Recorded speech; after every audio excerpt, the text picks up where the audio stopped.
What's up, everybody? My name is Rollansky Darote, RJ for short, and I am mental health advocate in school right now to become a therapist. I'm aiming to bridge the gap between mental health and men by helping them develop language to address their issues. In this podcast, I review popular books that many say had and still make a significant difference in their lives. In this episode, I will give you a quick brief about the book, then share my insights and how to apply this information in practical ways. Real quickly, just go a little bit. Yeah, so if you're watching the video, you'll see that I'm holding up headphones, and you might hear a little kickback, like when I'm sounds and stuff. But I had to make some mic changes, um, because this is not as easy as it looks, and I just want to get a product. I want to get something out there, and sometimes you gotta do what you gotta do. So I'm using $20 Apple headphones plugged into my computer, so I could use this microphone and the headphones at the same time, so I could hear myself how I sound right now, and also have a legit mic. Honestly, that works and won't give me any issues. And this is what we're gonna do until I get my money up, not my funny up, get a better mic. But yeah, so the book we're looking at today is How to Know a Person, The Art of Seeing Others Deeply and Being Deeply Seen by David Brooks. So, David Brooks is a well known American journalist, cultural commentator, and author. Brooks worked as a police reporter and held editorial roles at the Washington Times, the Wall Street Journal, the Weekly Standard, Newsweek, and the Atlantic before becoming an columnist for the New York Times in 2003. He has written several best-selling nonfiction books exploring character, human behavior, morality, and social life. So, a quick summary about the book. Uh, David Brooke argues that the ability to see others deeply and to make them feel truly seen is one of the most important skills we can develop in life. That kickback a little bit is getting to me a little bit. I'm gonna to fix that. But to continue, he explores how intention, curiosity, vulnerability, and quality conversations help us understand other people beyond surface impressions. The book also diagnoses modern society's struggle with loneliness, disconnection, and offers ways to help build stronger relationships in families, workplaces, and communities. All right, so I'm gonna go through my 5 insights, what I got from the book, and not necessarily put my spin on it, but share my thoughts and attach any stories that come to mind. Uh, that come to mind while thinking about it. So the first insight in this book was him mentioning the difference between being an illuminator and a diminisher. So an illuminator is basically someone who makes others feel seen and valued, while a diminisher often unintentionally makes others feel small or invisible. Right. So very simple. Illuminator, you illuminate people. Diminisher, you make them feel smaller. All right. So this is a good point. And so now, because now I'm already thinking about a story I'm gonna share with y'all, a story about something that came to mind, right? But so a diminisher, they tend to size people up, right? They check out their look and immediately start to make judgments about the person. And there's a person that came to mind right now, um, that I think of a diminisher. It's an aunt of mine. It's an aunt of mine, and I always wondered, like, why is it that so many people don't really rock with her, and especially growing up, and it was hard for me to see because I I grew up as a very confident child, and I was always in my own world. So others' perceptions, and thoughts about me didn't really matter much. So it was really hard for me to see if she was, sizing me up because I really wasn't paying attention to that type of stuff. And I still really don't pay attention to that type of stuff. Am I better at noticing it now? Yeah, being older.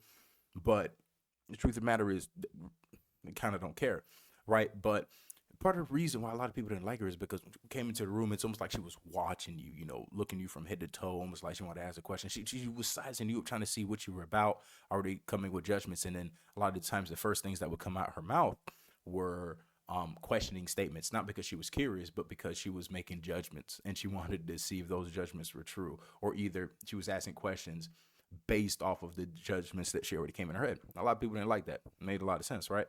But yeah, part of the reason, so some characteristics about diminishers are characteristics, but things that cause people to be diminishers, right? Because a lot of times we just think that the diminisher is somebody who has ill will, but that's not necessarily the case. Really good intentioned people could be diminishers too. For example, so you could be a diminisher by, we all know, having a big ego, egotism, right? Of course, big ego, you think you're better than everybody. But this one, anxiety. You could also be a diminisher because of anxiety. Your anxiety could be so bad to the point to where you can't even see the person that's in front of you because you're so wrapped up in your own head. And because you're so wrapped up in your own head, you're not giving the person in front of you any space or any attention. Or you're not really clearly seeing them, which matters just as much as well too, right? You could be a diminisher in that way. Naive realism.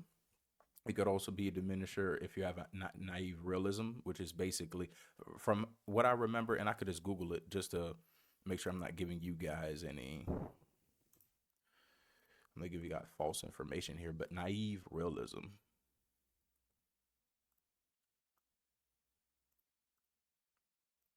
This is, you made some issues, but let's give it a second to load up. So, but yeah, so from what I understand, naive realism is basically thinking that your worldview is the only worldview, and that's not the case, and you're going based off of that, right?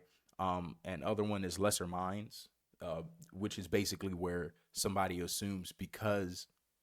So the thing is that we know all our thoughts and we know how complex we are, but we can't see other people's thoughts and how complex they are. So because we can't get inside of their brains, we only see them as complex as the words that come out their mouth.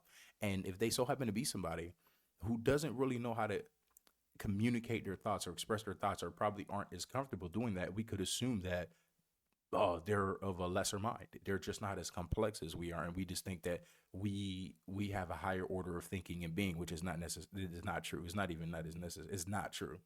Everybody is very complex, right? Another thing is, other thing that could cause you to be a diminisher is objectivism, essentialism, and the static mind. So objectivism is basically, you look at things very objectively, and that's not the case. As we know, a lot of things are very subjective. Essentialism, basically trying to put people into stereotypes. It's like the minute you see somebody like, oh, just to cut, it's basically cheating.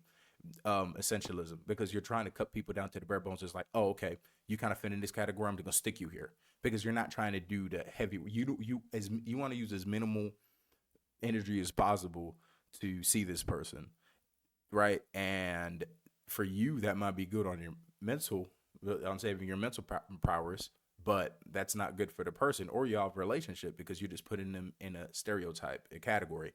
And the last one is a static mind. Basically, this describes this basically describes you just seeing somebody at how you always knew them. So like if you met somebody at the age of 15 years old and they were a certain type of way, you meeting them 10 years later, you can't see them any other way because your mind is so static. Even though this person has progressed, they have grown, they have moved on, they are not the same person they are. It could be in a week, a month, a year, 10 years, decades. It doesn't matter. You just don't see the miniature, just can't see this person other than what they like. They can't see this person in a different light. They can't believe that this person's different. A lot of parents have static minds. Emotionally immature parents, or I would like to say have very static minds about and that's something that's very common with kids, with parents and their kids. Not all parents, but like I said, emotionally unintelligent or emotionally immature parents. Um, and they have static minds when it comes to their kids. They think their kid is always their kid, and that's not necessarily the case. Your kid grows up, right? And now illumination is a craft. It's a set of skills. It's a way of life, and that's a good thing about illumination. You don't need to be born well to do this. You could honestly develop these skills over time, because even the author in this book, he talks about how he's been a diminisher throughout these years, and he's learned to become a much better illuminator. Is he perfect? No.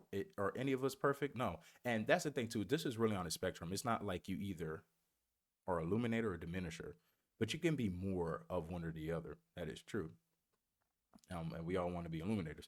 But yeah, so some characteristics of illuminator is tenderness, receptivity, active curiosity, affection, generosity, and a holistic attitude. Right. So all of these terms, even just hearing them, tender, being receptive, active curiosity, generosity, you know, holistic attitude, all of these, they're good feeling type of words. Would let you know, like, this person, an illuminator, is somebody who is sensitive to you, who can receive what you're saying, and process it and maybe give it back to you, and have engage in a conversation. They're curious about your life, about who you are. They're asking engaging questions, open-ended questions, big questions. They're affectionate, right? They're affectionate to a certain extent. It could be physical affection. It could be affection in their eyes. It could be affection in their movements, them moving their body towards you, opening open posture, not being so conservative, generosity, being generous with their time, being generous with gift giving, whatever it is, whatever you need as a person, like to help to illuminate somebody, right? And a holistic attitude, looking the whole person as a whole and not just like one little piece of the person, but you're realizing that we all have different parts and like trying to tie that in the best that you can and bringing that out. So yeah, that's my first insight. The difference between illuminators versus diminishers. We all want to be illuminators. So my second insight is the narrative identity matters. So basically, the narrative identity, the easier way to say it is that the story that people the story that people tell others about themselves, right? So if you listen to anybody speak about themselves, you will hear what they think about them and who they think they are, right? So right here I wrote, some people will make other no not right here. So some make sense of their lives through stories. Knowing those stories deepens connection, right? So that's really how it is. We all make stories about our lives, from where we come from, how we grew up, where we are, why we are where we are, how did we get there, how we played a role, how others played a role, right? And this is very, very, very important, because listening to somebody's story gives us an opportunity to see how others see themselves. Or we could decide to hear what we would like to change so that they could see themselves to fit our view, our worldview. And that's very important, right? So like when people are talking about themselves, you honestly have a chance to hear what they think, like who they are. They're telling you, like you don't if somebody is for whatever reason telling you about themselves, you have the opportunity to see who they are, how they are, why they are, and then you could be as curious as you want, even ask more questions as long as they're willing to answer. But a lot of times, and I've been guilty of this too, where instead of hearing somebody's narrative story and looking at as, oh my gosh, this is how this person sees themselves, this is how they show up in the world, this is how they believe they show up in the world, this is their beliefs of the world and how it works, I would rather try to fit their narrative into my worldview, and maybe they could say something like, yeah, I really don't like people. I'm giving one, like, for example, like me, like one thing is that it's not really, I never say I don't like people. Sometimes I get tired of people, but I don't think you don't ever not like people, right? That's my worldview though, right? But so a lot of people's like, I don't like people, I don't want to deal with people, for whatever the reason is. And sometimes I could try to jump in there and be like, hey, it's not that you don't like people. I'm like, stop saying that. You like people because you talk to people on the phone, you do this, you do that, da, da, da, right? And like, I'm trying to fit their narrative into my worldview by saying, no, it's not that you don't like people. You're just tired of people. But you like people because look at all this evidence, all this proof. You have friends you talk to every day. You go to school, you laughing, you go to work, you do that, you do this. If you're by yourself long enough, you would be sick and tired of yourself. You would want to get around somebody, right? But that's me trying to fit somebody else's narrative into my worldview. And what I'm not doing in that moment is saying like, oh, wow, this is the belief this person has about this. This tells me a little bit more about the person and where they're at. Right. So it's very important to understand that people's narratives, the stories they tell themselves, really do matter. And you have the opportunity to get to know a person deeply and understand how they see the world by listening to their stories and not trying to get their stories to fit into your worldview. Right. All right. So my third insight is seeing someone deeply is healing. And seeing another person deeply is very, very healing, right? Because it could foster dignity, validation, and shared meaning. So honestly, like me becoming a therapist, a lot of so I'll say this: therapy isn't just therapy just should not be just talking, right? Somebody just talking to you, telling you things, this and that, and then you feel better, right? There's a real methodology behind this, right? There's a reason why this is an actual profession, and why there's books written about this. There's scientific proof about it. There's a lot of things that go behind. There's a whole process to it, right? But even as a person, as a friend, maybe as a stranger, Acknowledging somebody else is extremely powerful. Very, very, very powerful. Sometimes people just need to be acknowledged. And when people are acknowledged, that's where they feel like they could share their story. Right. So not only you acknowledge they're there, so you just realize it, hey, I see you. And then after that, they start to share a little bit about themselves, and then you validate them. Oh, come on. Sometimes that's what some people are missing. They just need to be validated and understand that somebody just understands them to a certain extent, like a place where they feel comfortable. And if you could do that for people, that, that is an amazing thing. That is amazing. Even if you don't agree, it's not even about agreeing. It's just about seeing the person and then validating how they feel, where they're at in their walk in life, like whatever it is they have going on, and just listening to them. That's honestly what a lot of people need at times. You really save a lot of lives by doing that. You could save a lot of lives doing that. You save a lot of people by doing just exactly that. But it is very healing. Let's think about it. How many times have you vented to somebody and then you felt better after? Maybe you didn't feel better after, but think about it. You vented to somebody, you talked to somebody, and you feel like a load was lifted off of you. You felt a little bit lighter. You felt like you gained a little bit more clarity. It's because somebody saw you. Somebody was willing to listen to you and see you. And even if they didn't have the answers for you, you just speaking it out loud is very healing. It's extremely healing. So yes, seeing somebody else deeply and then you asking them questions. Oh, come on. You asking them questions about it, about their life, about the things that they're talking about, allowing them to go even deeper, or probably go or probably think about it in a perspective or explore a different part of that story they didn't even think about. Come on. Do wonders for somebody, right? So seeing someone deeply is very healing. Now, I won't lie, it does take a lot of energy. It takes a lot of energy to do that. That's the reason my therapists exist as well, too, right? Everybody doesn't have the time. Everybody doesn't have the energy. Everybody doesn't have the skills to be able to have these deep conversations with somebody, let alone set together a process and a goal to help this person heal and get from point A to point B, to come out on the other side, a more emotionally stable, a more emotionally attuned person. Everybody doesn't have those skills, right? But you don't need to be a therapist to listen to somebody else and make them feel seen and validated, right? And look, you might even find shared meaning in that, which is also very important. You might find shared meaning in that where you could connect with the person, which is also very powerful. They don't feel alone in the world anymore. Okay.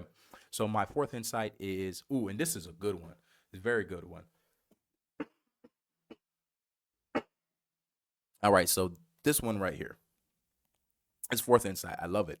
This one is the Myers-Briggs test has no scientific validity. The 5 big traits are scientifically backed and more accurate. All right. So I'm pretty sure if you're listening to this, you know what the Myers-Briggs test is, right? It's this personality test. You take it, it's a whole bunch of questions, and after that, it gives you some letters telling you what you are, right? I took it years back. I thought it was really cool, really awesome, because it kind of tells you about yourself a little bit, right? Fast forward today, come to find out, there is no scientific validity that backs up the Myers-Briggs test. That's nuts to me, because this is such a popular test. So many people talk about this test. I've heard about this test since I have been in college, since I was a freshman in college, right? But I've never heard nobody, at least for the last until last year, really talk about the big 5 traits. And seeing that in this book really made me double back on it and really double down on okay, this Myers-Briggs, why is it that the Myers-Briggs isn't doing what it needs to do? So I'll go into it. So, right. So the reason why, so it has no scientific validity because there's no real research that backs up what it's doing, right? But to go into it a little bit more, the Myers-Briggs test relies on false binaries. It relies on false binaries. Meaning, an example of that is it's comparing like false binaries, right? It's like two things that aren't really related to each other. They're trying to compare orange and apples, and then trying to pull something from it. They're comparing an orange to an apple, and then after that, trying to draw a conclusion from doing that. It doesn't. That does nothing for nobody, right?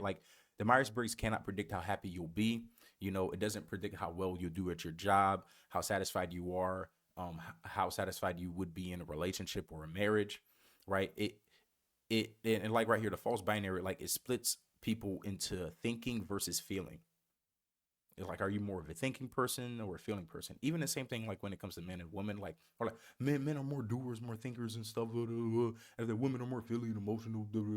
Now, listen, there is some truth to that, right? There is a certain level of truth, but not in the way that how we think it is. It's like you're either more of a thinking person or a feeling person. No, because in reality, people people who think more are usually more likely to feel more as well too, right? Because they're thinking more. Like that's what science shows. That's what evidence shows is that people who usually think more, process more, use more of that frontal lobe, like processing power, you to think and think about stuff, usually have more feelings, like feel more, right? So yeah, so the Myers-Briggs, we're not using that. I'm not using that anymore. It's absolutely useless. No, it's scientific background, and that goes to show you how things could just be so successful just because it's popular and cool, and that's nuts.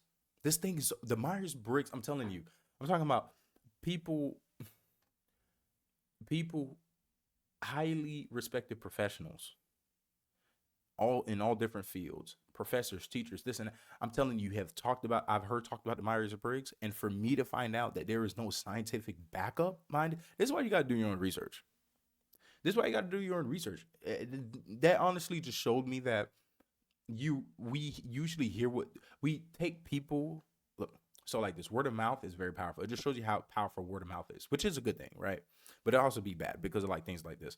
That just goes to show me that a lot of people by word of mouth or by other people they trusted heard about the Myers Briggs, saw, understood what it was trying to do, and just adopted it, even though they didn't check to see if this thing is legit. It's not legit. It's not. It probably has its place, but it's not scientifically backed up. That's the important thing, right? Now, what is scientifically backed up is the big five traits, right? The big five traits model, which and the big five and the traits are: one, extroversion; two, conscientiousness; three, neuroticism; four, agreeableness; and five, openness, right? So, and basically how they take a look at these five traits is on the spectrum, right? So it's not like a person is either extroverted or introverted, right? It's on a spectrum. Same thing with conscientiousness. It's not like you're conscientious or you're not. It's on a spectrum. Same thing with neuroticism, agreeableness, and openness, right? But it's more on the spectrum. And this is scientifically backed. It has a whole bunch of research behind it. This is a better predictor of somebody's personality and how, of their personality and why they ended up in certain places in their life, based on their like internal being, than the Myers Briggs, right? Not saying you can't predict somebody's life using the big five traits, but you definitely could double down on their personality and probably have a better explanation as to why they did the things they did or why they behave the way they do. All right. So that's the very important thing, right? And so now the fifth insight is some thoughts. Oh, my fifth insight, which is some thoughts on depression. So David Brooks talked about the suicide of a very close friend of his named Pete. It was very it hit me. It hit me a lot. It hit me hard when he talked about this because the older I'm getting, the more aware I'm becoming of suicide and how serious this is. Like as a young kid, you hear about this a lot, but you don't really understand the severity of it or how serious this stuff is or how big this stuff is or how people even get there, right? Because it is a very dark thing. It's a hard thing to talk about. It's a hard thing to process. So my heart does go out to people who have to deal with this or people, who have committed suicide or family and friends, who have to grieve because of, a tragedy like this. It really isn't easy to deal with, but I have some thoughts on this. So suicide can become the truth for even the most unsuspected people. So in the book, David talks about how Pete was an amazing person, stand-up guy, very handsome, well accomplished. He was a doctor. Beautiful wife, beautiful kids, amazing person. somebody you're thinking, why would you even do something like that? Like what is going on in your life that would lead you down that road? And what you have to understand is that depression, unless if you have went through depression yourself, unless if you went through depression yourself, severe depression, you really do not understand what other people are going through. And like this isn't the moment for you. And this goes into my second point. This doesn't go. This doesn't require you to start asking them why do you want to do this? Why did you try to attempt this? Why are you so sad? What is going on? The why doesn't matter. The why doesn't matter. This is honestly beyond like the average human understanding. You do not. It's not something to really question. It is what it is, and it's sad to say, but it's the truth of the matter. Your time would be much better spent if you would just be present with the person and help in the capacity that you can. Trust me, they know they have a good life or the things they can be grateful for. But you reinforcing that to them isn't necessarily making things better because what they're going through is it's unexplainable. And that's what you need to understand is that the thing, it's not something that you are going to fix or anybody else is going to fix, or even them. They might not even be able to fix it. It's one of those things where you just have to be present with people. Right. And severe depression is something that the average person, like I said, would never understand unless if they went through it themselves and made it out. And being a friend to somebody who is going through severe depression is hard because you don't have the same perception. You don't see what you're seeing. Like one way people describe severe depression is like it's like a bottomless pit. It's like a dark abyss. And like the person who's going through it has no way out. It reminds me of like when my grandmother died. I know for a fact I was depressed. I couldn't really process. There's two times specifically when I knew, I was going through something that was beyond me just being able to just wake up one day and make a choice to not to feel better. One was when my grandmother died. I remember taking a black blanket, a plush blanket, and putting it. I was in my college dorm, and I put it up against my window, and I took some push pins, put it in a wall, and I just left my room dark. I think for 2.5 months, I was just in there dark. Anytime I was not, if I didn't have to be in practice or I didn't have to be in class, I was in my room in the dark, just laying down in bed. And I remember at the time, my girlfriend, and she didn't know what to do about it. Poor her. She didn't know what to do about it. But thankfully, she was there for me. And it was hard. Sometimes I didn't really want to talk. She would talk. I'm giving one, and as talkative as I am, I was giving her one word answers. Sometimes I just didn't want to talk, or sometimes I just act like I didn't hear her to tell her I got to go. She was really loving and caring for me in that time. I really do appreciate her for that. But you just don't know how to. There was nothing that can make it better for me in that moment. It was what it was. And another time is when I developed nerve problems in my left foot. The pain was so excruciating to the point to where I really contemplated cutting my foot off if that's what I had to do to get rid of the pain. And that constant chronic pain is something that's serious. It's something that's serious, and it got so bad to the point to where I I didn't know how to. It was the same. I was nothing else mattered to me than getting rid of this pain. Right? Nothing else mattered to me than getting rid of that pain. So what anybody else was saying, what I had going on, and thankfully around that time, you know, school like for I went to school in Arkansas, and around that time it was snowing heavily, and because of that, they closed school down, and you don't have to go to classes, right? And also, I believe it was spring break as well too. It was spring break, so the pain started during spring break. So thankfully, I had a week to go through that excruciating pain. Even though my plan was to go back home, but the pain was so bad that I couldn't even drive all the way back home. I had to stay in bed by myself during spring break, crying. Couldn't sleep for 5 days. Worst pain I've ever been through in my life. But I remember for the rest of that semester how sad I was and depressed I was for like 3 months because of that pain. And nobody really understands. I couldn't explain it. You really couldn't, especially if somebody hasn't been through it, they don't understand, right? So, and listen, and there are people there, and I'm sure that wasn't necessarily severe. I don't know if it was severe depression or not for me, but I'm imagining that people who go through severe depression, it's probably 10 times, 100 times as worse, 50 times as what I was going through. So you have to give space to people who are going through these things. And being a friend to somebody who's depressed is hard, but it's one of the kindest and selfless things you can do for a person. It really is. And that's why it's so important too, to have community. Because in your life, you don't know what you can't, it's hard to get community when the storm is already here. It's hard to trying to get shelter when the storm is here. You want to build it up before it's there. When things are good, right? You want to prepare for the storm.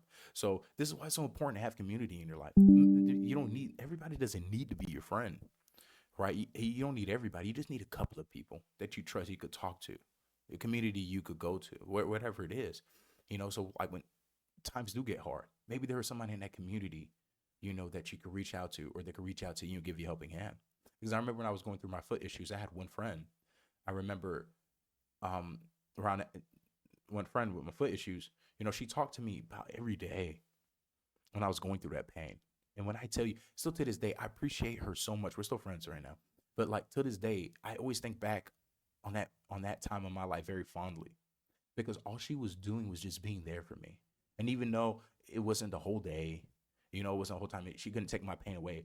Just being able to talk to her and her just validating me and me feeling seen in the pain, it helped so much. So I could say with confidence that being there for somebody who is going through depression is an amazing thing. It is a good thing. I'm telling you, it's worth doing. Definitely is worth doing. All right, so those are my five insights. So I'm going to some applications for this. So first thing is that what you could do, you could apply today. Things you could apply today. First one is replace judgment with curiosity. When you first see somebody, don't be somebody who's just sizing somebody up. Be curious about it. Just don't make an assumption about them. Ask yourself, I wonder why. And then if you're bold enough, ask them a question, or either say something like, "Hey, I like what you did with that," or I was wondering, this was cool. Why did you do that like this, or why do you put this on, or like the way you speak, like where does that come from? I just know that be nice about it. Definitely use the judgment, be smart about it. You you don't want to you don't want to be one of the people that's going up. I'm gonna make the joke. I don't care. I don't because it's fun. You don't want to be. Oh my God, you I you don't want to be the person going up to a black girl's weave, touching her hair, like, oh my gosh, like what is the? You don't want to do that. I say like use your judgment. You feel me? All right, but yes, replace judgment with curiosity. Second thing is the second application you could apply today, tonight, is name the good you see in someone. Right. So if somebody's talking, telling you the story, whatever it is, this and that, point out the good you see in that. It can be anything. For example, my wife comes home all the time and tells me about her day at work. That's a perfect opportunity for me to listen to what she's saying and be like, babe, you did that very well. Where I see the good you tried to do in that situation, even though you messed up. Or I know it was hard on you, but knowing that the reason I know you're going through it a lot is because you're somebody who cares a lot, or like whatever it is. We can name the good in something. There's always a silver lining in every situation. Believe it or not. There is. There's a silver lining. I would like to believe so. I believe you could pull something that is productive out of anything to a certain extent. All right.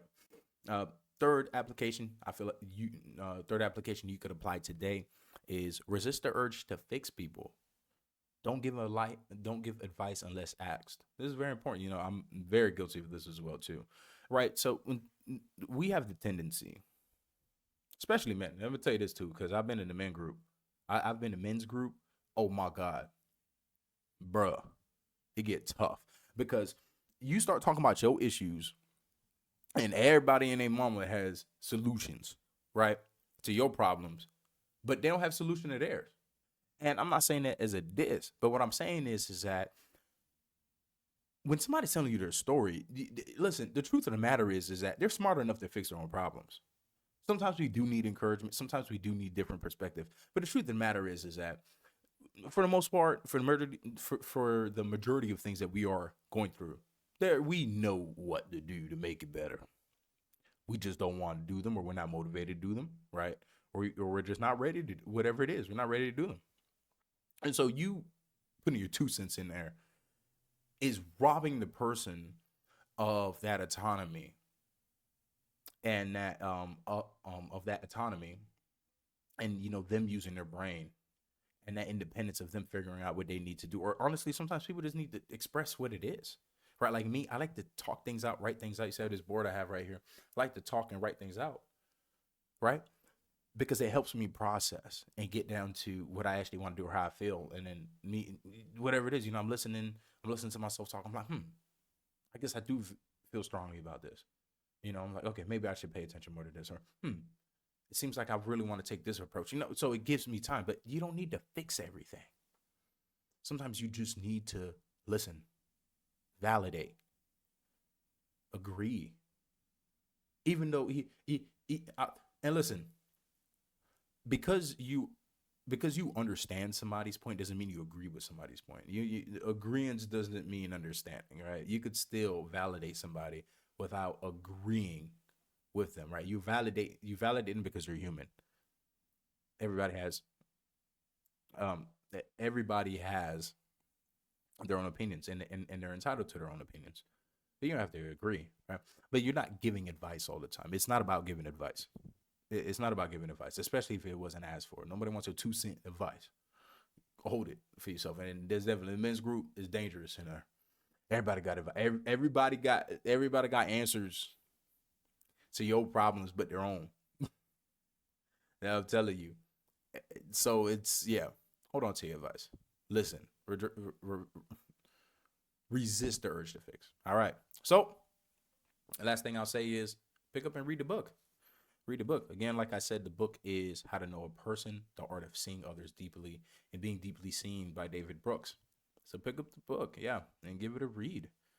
And also evaluate the quality of your own relationships with the people around you in your life. Your spouse, your family, your friends, your enemies, whatever it is. And, just look at the quality of the relationships. In your personal relationships, do you have any of these values? Like anything that I said, does anybody come to mind?